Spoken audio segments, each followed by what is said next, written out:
कहाँ जानु भएको हौ दा योगा डे मनाउनु गएको भाइ अन्त यो कार्य त अस्ति छैन दा अन्त आज मनाउँदा हुन्छ किन हुँदैन भाइ आजकल बिहा गरेको मान्छेले स्वागतको दिन नानी जन्माउँदा हुन्छ योगा गर्दा के हुन्छ हिँड तिमीहरू पनि बरु भन्दा मसँग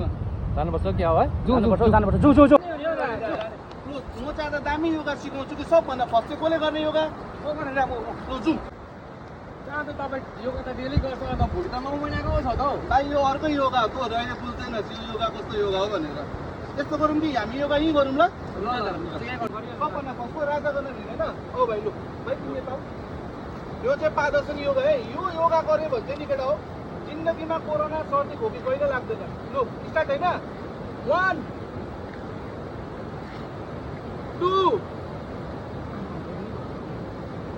3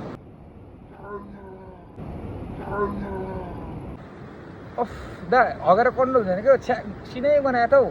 भाइ यो सेन्टले चाहिँ नि तँलाई जिन्दगीभर सर्दी रुगा मार्गी कोरोना केही लाग्दैन यस्तो गर्न तँलाई भोलि म नयाँ मुतासन योगा सिकाउँछु कि सिक्नु आइज ल अबे दा आउँदिन किन माइ गर्न छ होला होस् दा आउँदिन किन माइ गर्न छ होला होस् दा